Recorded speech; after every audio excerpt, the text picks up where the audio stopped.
நம்ம விஜய் மல்லி ஸ்டோரியில் வந்து பார்த்தீங்கன்னா இனிமேல் என்னோட லைஃப் இதுதான் அப்படிங்கிற மாதிரி மல்லி வந்து இருக்க போகிறாங்க அப்படின்னு எதிர்பார்க்கப்படுது. இப்போ வரைக்குமே விஜய் வீட்டில் தான் இருந்தாங்க, வெண்பா பாப்பாக்காக தான் இருந்தாங்க. இனிமேல் என்னோட லைஃப்பில் வந்து அண்ணா அண்ணி அண்டு நாங்கள் என்னோட தம்பி தங்கச்சி அவங்க எல்லாம் தான் முக்கியம் அப்படிங்கிற மாதிரி தான் வந்து மல்லி நடக்க போகிறாங்க. இப்போ எவ்வளோ நாள் மெனக்கட்டாங்க வெண்பாக்காக, ஸோ அதெல்லாமே ஸ்பாயில் ஆயிடுச்சு அப்படின்னு சொல்லலாம்.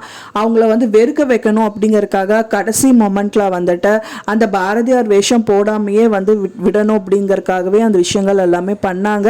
டோட்டலாக இப்போ வந்து பார்த்தீங்கன்னா மல்லியம்மா வேண்டாம் அப்படிங்கிற மாதிரி அந்த குழந்தை சொல்லிடுச்சு. எனக்கு அம்மாவும் வேண்டாம், மல்லியம்மாவும் வேண்டாம், யாருமே வேண்டாம், எனக்கு அப்பா மட்டும் இருந்தால் போதும் அப்படிங்கிற மாதிரி வந்துட்டு சொல்லிடுச்சு. அது மட்டும் இல்லாமல் எவ்வளோ ஹர்ட் பண்ணாங்க தெரியுமா என் ஃப்ரெண்ட்ஸ். அவங்க முன்னாடி வந்து தலை குனிஞ்சு நிற்கிற அளவுக்கு பண்ணிட்டீங்களே மல்லியம்மா அப்படிங்கிற மாதிரி அந்த குழந்தை பேசிடுச்சு. ஸோ அதனாலே அதே நாளே வந்து கடைசி நாளாக நினச்சிட்டு விஜய்கிட்டே அந்த அவங்க ஆட்கள் கிட்டே எல்லாமே சொல்லிட்டு வீட்டை விட்டு வெளியிலே வந்துட்டாங்க. அது மட்டும் இல்லாமல் வந்து பார்த்திங்கன்னா பாபு அண்ணா அவங்க அண்ணி எல்லாமே வந்து பார்த்திங்கன்னா அவங்க தலையில் வந்துட்டு அவங்க அண்ணி தலையில் தண்ணி ஊற்றி வீட்டுக்கு வந்துட்டு இனிமேல் வந்து எல்லாமே முடிஞ்சிருச்சு மல்லி, இனிமேல் வந்து உள்ளவா அப்படிங்கிற மாதிரி வந்து பாபு அண்ணா கூப்பிடுறாரு. ஸோ இந்த மாதிரி வந்து விஷயங்கள் வந்து நடந்திருக்கு. ஸோ அவங்க மனசில் ரொம்ப ரணமாக இருந்தாலும் ஆனால் ரியலாக வந்துட்டு அக்செப்ட் பண்ணி தான் ஆகணும் அப்படின்னு வந்துட்டு அக்செப்ட் பண்ணிப்பாங்க. ஃபைனலாக அந்த தாலியும் வந்துட்டு கொடுத்துருவாங்க. அண்ட் தென் அவங்க பழைய மல்லியாக தான் வந்துட்டு அவங்க வீட்டில் இனிமேல் வாழ போகிறாங்க.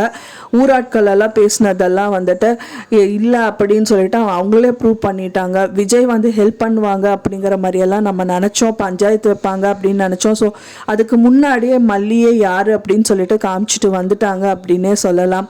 என்னதான் இருந்தாலும் நம்மளுக்கு கௌரவம் முக்கியம், ஸோ இதையும் அதில் இழக்கக்கூடாது அப்படின்னு நினைக்கிற மல்லி வந்துட்டு கரெக்டாக தான் நடந்துக்கிட்டாங்க இந்த டயத்தில் அப்படின்னே சொல்லலாம். ஆனால் ஒரு விதத்தில் வந்துட்டு வெண்பா பாப்பா ரொம்பவே ஹர்ட் ஆவாங்க. ஏன்னா அம்மா இல்லாத குழந்தை. ஸோ இதுக்கப்புறம் வந்து அம்மா வந்து இல்லாமல் எப்படி அந்த குழந்தை ஸ்கூலுக்கு போகும், எப்படி தூங்கும், படிக்கும் அப்படிங்கிறதெல்லாம் நினைக்க பார்க்கும்போது ரொம்பவே கஷ்டமாக இருக்குது. மல்லி இருந்தால் நல்லாயிருக்கும், ஆனால் அவங்க வீட்டாள்கள் அந்தளவுக்கு கவனிக்க மாட்டாங்க. ஸோ அதெல்லாம் விஜய் புரிஞ்சுப்பார். ஸோ நடக்க ஒரு நாள் வந்து போக போக தான் அவருக்கு தெரிய வரும். ஸோ இப்போ இந்த டயத்தில் மல்லி இருந்தால் நம்மளுக்கு இந்த மாதிரிலாம் பண்ணியிருப்பாலே அவருக்கு தோணும்.